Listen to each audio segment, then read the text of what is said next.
Hello, nice that you're here. I'll tell you a bedtime story every evening, so it's worth following.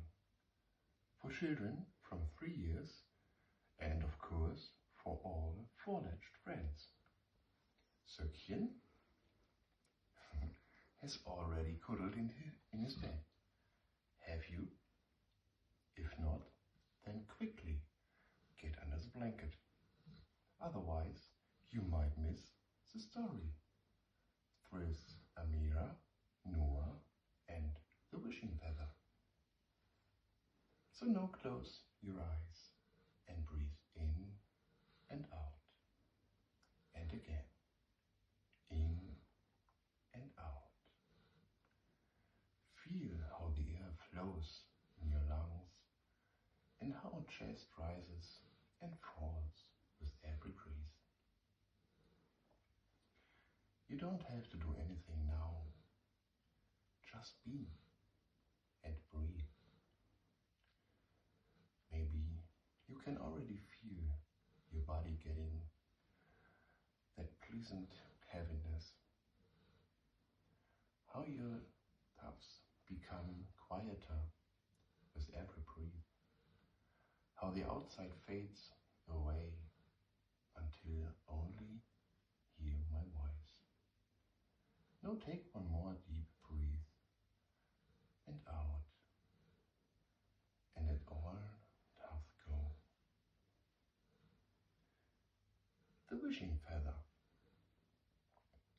In a small valley where the snow glittered like sugar, there lived a girl named Amira.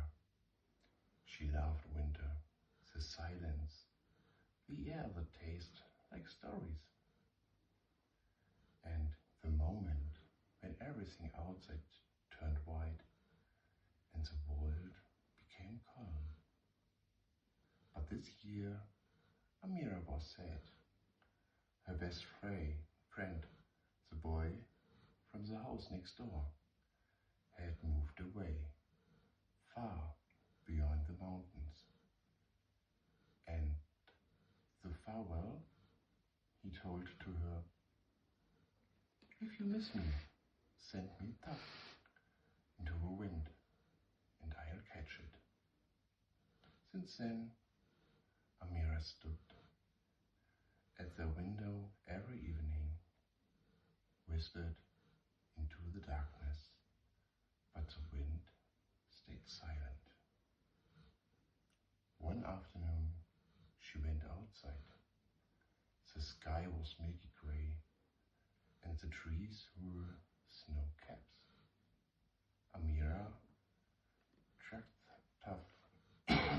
the fresh snow until she reached a frozen creek. There lay something small, unremarkable.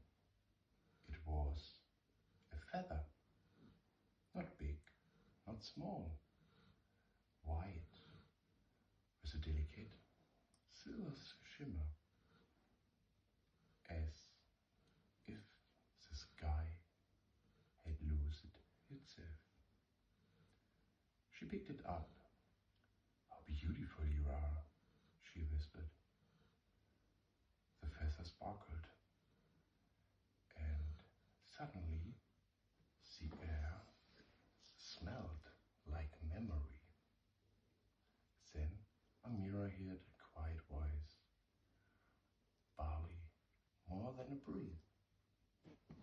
Make a wish." Good night.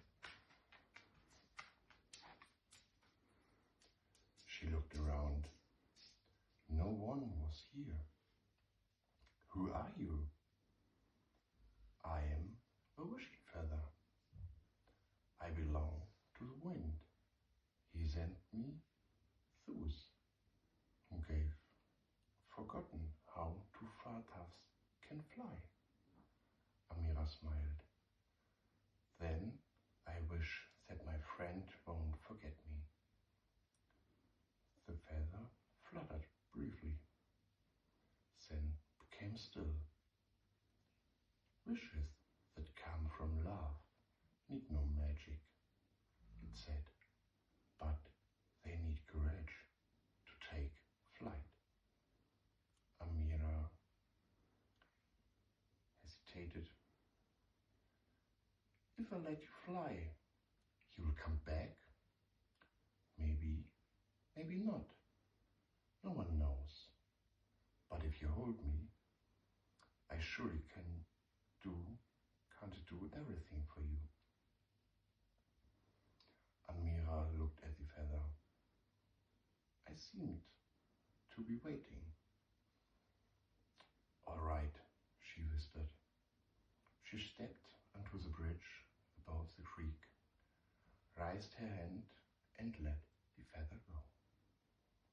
The wind caught it, swirled it once a circle and carried it away over trees, over the valley, until it disappeared.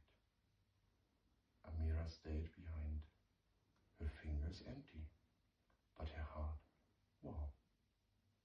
The evening, she said, on her window, the sky was clear, and between the stars, something bright glowed. Something that moved slowly, like a little feather in the light. It's that you? She whispered. The vine rustled.